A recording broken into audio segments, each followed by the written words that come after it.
Alright, it is time to do the first onboarding call of the day, and then I have a regular sales call on the back of that, and then I have on the back of the sales call a second onboarding call. Busy day. So the onboarding call starts in just a few minutes, so I gotta get set up. I'll talk to you guys soon. They gave me this shit, they trying to guard me. I told them you gotta go straight up. We eating for days, I've been in the gym. I swear that I'm getting my weight up, yeah. Oh, I seen it all, you overt. Hop up in a whip, watch it skirt. I might risk it all for you first. Meet me in the night, shit get worse. No, we have been exploring. We didn't do it full, but they are more inclined to the Google ads, and let's see how this goes. Literal abomination of an onboarding call. Holy shit, everything went wrong, bro. That was bad. Fuck. I'm glad I got that one out of the way. All right, editor's note here. Basically what happened is I hopped on a call with this guy on Zoom to get his Facebook page and ad account connected, and we just had the most difficult fucking time doing that. I'm glad I got that one out of the way because he's a chill guy. So I'm glad I fucked up on that one and not my more important one later. But that was terrible. Like, I should have done that beforehand, practiced. I ended up creating a new account, which isn't ideal for advertising, but it's what I had to do. So he's gonna add his payment information. We'll start running ads for him soon. I've got a sales call in about 15 minutes, and then on the back of that, I have an onboarding call with some boys out in British Columbia. So after that, basically just do service delivery all night, work on the ad campaigns, work on setting up these accounts, work. Just, we'll see what happens. All right guys, so I'm going to review basically this sales call with you. I'm gonna jump in here and there, but yeah, basically I had the onboarding call, it went terribly. I then had this sales call, which I'm about to sort of break down for you, and then I had another onboarding call after that. But I do want to break down the sales call because I think I'm definitely getting better at asking questions. You can see I actually made the prospect talk for a lot longer than I did, which I think is key on the sales call. So there was definitely no lapse in conversation. So I'm definitely, I think, getting better at asking questions and working my way to the bottom of exactly what someone wants when they get on a sales call and what their motivation is for getting on. So yeah, I'll just leave it at that, and let's take a look. Hey, what's up, man? Hey, how you doing, man? I'm good. How are you? Not too bad. Not too bad. Are you on the East Coast? You're in my time zone, aren't you? Yeah, I'm in North Carolina. So what was kind of the motivation for jumping on a call? Because it sounds like you're doing pretty good. You got a few sales teams going already. What exactly are you looking for? Can you kind of unpack that a bit? I'm always honestly just curious to learn from other people and see what everybody else has going on.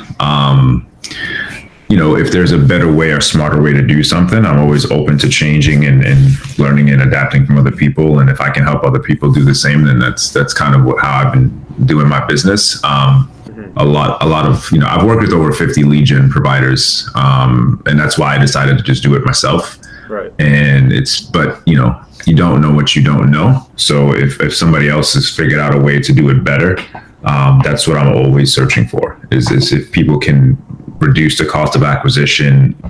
And so when you've said you've worked with 50 different sort of agency lead gen providers, what exactly didn't work for you? You know, they just kind of they overpromise and underdeliver when they should be underpromising and overdelivering. So what this guy just said right there is absolutely key if you want to grow any business. Set expectations. Basically, everyone in the SMMA space is basically just shit at service delivery. So they're overpromising what they can do, and then the client is just disappointed and they leave. right? So I think this is a massive, massive key if you want to grow your agency or any business. This right here is critical.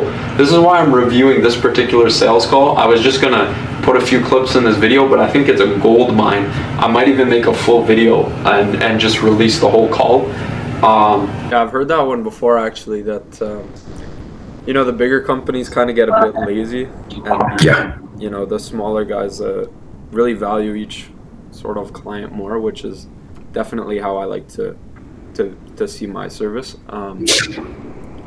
But yeah, that makes sense. That definitely makes sense. So in terms of what these companies were doing for you, were they not getting you enough leads? Were they bad quality, not enough sits, too expensive?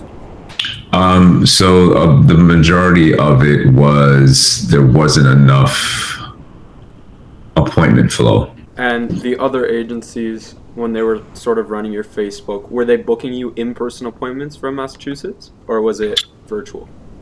Yeah. So most of the time it was in-person appointments. We take virtual here and there, but 99% of the time it's an in-person appointment. Again, like I said, it's just easier to close, higher probability of close, higher probability of it sitting. Okay. Yeah, that makes sense. And okay, so of those in-person appointments, you weren't able to get enough deal flow from Facebook. Yeah, we weren't able to get enough deal flow with some of the companies. So I'm definitely not an expert salesman, but basically I think what I should have done here is, if I really wanted to go for the hard close, I think I've done a good job up until this point of being like, okay, what's your problem? What's your problem? How much does it hurt?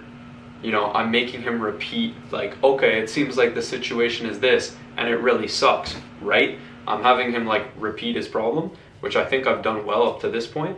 If I really wanted to go for the hard close, I think at this point I would have said something like, okay, I understand the other agencies have ripped you off. You didn't get enough deal flow.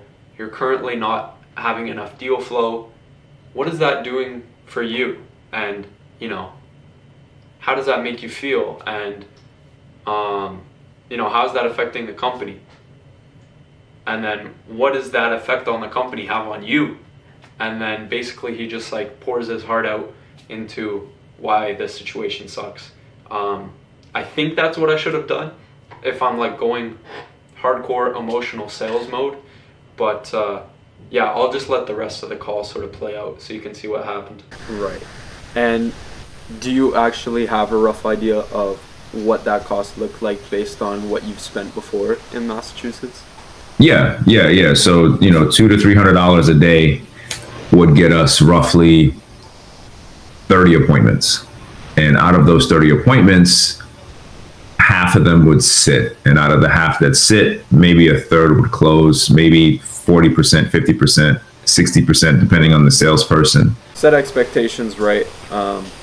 So I hope, you know, I hope I can help you. I hope we could do something here. It was nice chatting with you, but yeah, I just wanted to, you know, make everything clear that I don't want to overpromise and overdeliver. Yeah, no, that's the smart thing to do, man. Like, you know, a lot of these companies, they've been in it for as long as I have, and they don't have the same approach as you do. So, as somebody who's new to the space, like your value proposition is very strong. Again, a lot of these lead companies are going to try and charge people $3,000 a month. They're going to try and song and dance people. It doesn't work. Thanks a lot, Brad. All right, you take care. Take care. So yeah, that was the call. Basically, let me know if you want me to release the full call, and I will, because there's a lot more value in there. It was just like a 45-minute conversation, so I couldn't include it all in there. But basically what we came to was I'm probably not the right fit for him right now, because I didn't want to lie and be a scumbag and tell him I could get him 100 deals because I wasn't sure about his market. Yeah, that's kind of how the close went. It didn't close, but I'm still in conversation with him, maybe in the future. I need to get some case studies in the US before I can sort of go for a hard close on a guy like that who's spending like $9 grand a month on ads.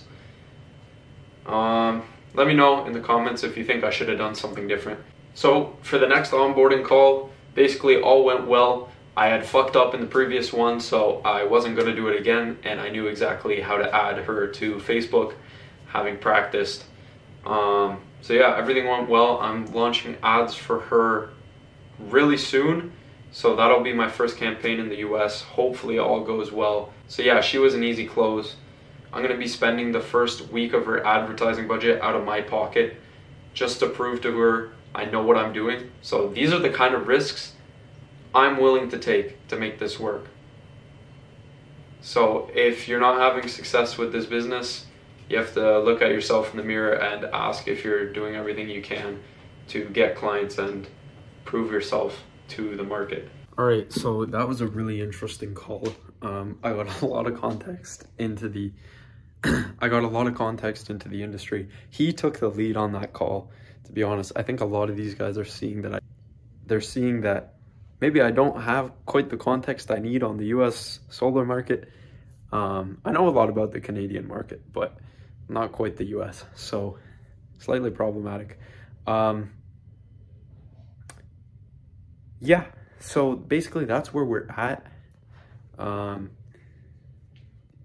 He just gave me a bunch of numbers and sort of KPIs I need to hit. So honestly, very insightful call. And he wants to arrange to have me, again, pay for his ads and then get a commission on the back end, which is I'm taking on all the risk here. But could work. It could work. Could be a good model. And it's very easy to close clients on that model. But anyways, I have a call in a few minutes here with the marketing team at an actual solar company. With the marketing team at one of the solar companies. So I gotta go, I gotta run, and then we'll hit the gym tonight. Busy day, fun times. Guys, that's pretty much the video. Thanks very much for watching. I'm documenting my entire SMMA and business journey in these videos. I don't think anyone's done a full 0 to 10K a month, organic, authentic, like I have right now, like I'm doing. So you can follow that journey if you think it's cool. But yeah, I'll see you in the next video. A whole bunch more content planned. Some crazy things have happened since recording this video, so I'll keep you updated.